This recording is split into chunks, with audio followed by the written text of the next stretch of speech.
بسم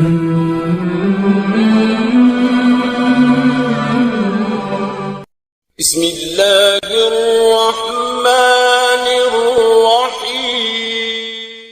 الذین آتیناہم الکتاب، وہ لوگ جن کو ہم نے کتاب دی، یتلونہ، وہ اس کو تلاوت کرتے ہیں، حق تلاوتہ، اور اس کا تلاوت کرنے کا حق ادا کرتے ہیں۔ اولئک یؤمنون بہ، وہی اس پر یقین لاتے ہیں، ایمان لاتے ہیں۔ ومن یکفر بہ، اور جو شخص اس کے ساتھ انکار کرتا ہے، فاولئک هم الخاسرون، یہی لوگ ہیں نقصان اٹھانے والے۔ یہ قرآن کریم سورۃ البقرہ کا آیت نمبر 121 ہے۔ گزشتہ کئی آیاتوں میں اللہ رب العزت نے یہود و نصارہ کے باتوں کو ارشاد فرمایا، ان کے چالوں کو اللہ رب العزت نے کھول کھول کر بیان فرمایا۔ آج اللہ رب العزت فرماتے الذین آتیناہم الکتاب یتلونہ حق تلاوتہ، جن کو ہم نے کتاب دی ان لوگوں نے تلاوت قرآن کا حق ادا کیا ہے۔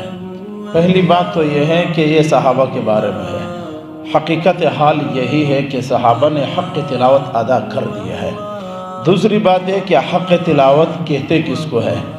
حق تلاوت کہتے ہیں کہ قرآن کو سمجھ کر پڑھنا، یہ حق تلاوت ہے۔ اگر ایسی بات نہ ہو تو پھر حق تلاوت ادا نہیں ہوتا۔ آپ جتنے بھی اب مثال سمجھیے، بہت سارے کافر ہے، عیسائی ہے، یہودی ہے، وہ بھی قرآن کو پڑھتے ہیں، بہت سارے ہیں۔ اور اب تو ہمارے ہاں بہت سارے عیسائی اسلامیات بھی پڑھانے لگ گئے، عیسائی ہوتے اسلامیات پڑھاتے جی، ٹھیک ہے۔ اب اس کے اوپر اثر نہیں ہو رہا، تو یہ حق ادا نہیں ہو رہا۔ قرآن کا حق یہ ہے کہ اس کو سمجھا جائے۔ ہمارے مولانا عبدالشکور دین پوری فرمایا کرتے تھے کہ لوگ قرآن ثواب کے لیے پڑھتے ہیں، کہتے ہیں میں تو کہتا ہوں یہ بیوقوف ہے، قرآن ثواب کے لیے نہیں سمجھنے کے لیے آیا ہے۔ ثواب ضرور ہوگا، جب سمجھیں گے تو ڈبل ہوگا، پڑھنے کا بھی اور سمجھنے کا بھی۔ اس لیے قرآن کا حق یہ ہے، تلاوت کا حق یہ ہے کہ قرآن کو سمجھا جائے اور قرآن کے اوپر عمل کیا جائے۔ یہ قرآن کا سب سے بڑا حق ہے۔ بہت سارے مفسرین نے چند صحابہ کا نام لکھا ہے، جن میں حضرت عبداللہ بن سلام ہے، جن میں حضرت ثعلبہ، عدی اور تمیم، یہ بڑے بڑے صحابہ کا نام لکھا ہے کہ ان سے یہ لوگ مراد ہے جنہوں نے قرآن کو پڑھا، قرآن کو سمجھا، یہودیت اور نصرانیت کو چھوڑا اور اللہ کے نبی کو اپنا پیغمبر تسلیم کیا، یہ ان کے بارے میں ہے۔ یہاں پر ایک حدیث بڑی پیاری ہے، اللہ کے نبی صلی اللہ علیہ وسلم ارشاد فرماتے ہیں رب قاری للقرآن والقرآن یلعنہ۔ اللہ کے نبی فرماتے بہت سارے، توجہ کے ساتھ اس حدیث کو سمجھیے، اللہ کے نبی فرماتے بہت سارے قاری ایسے ہوں گے جو قرآن بھی پڑھتے ہوں گے، قرآن ان کے اوپر لعنت بھی کرتا ہوگا۔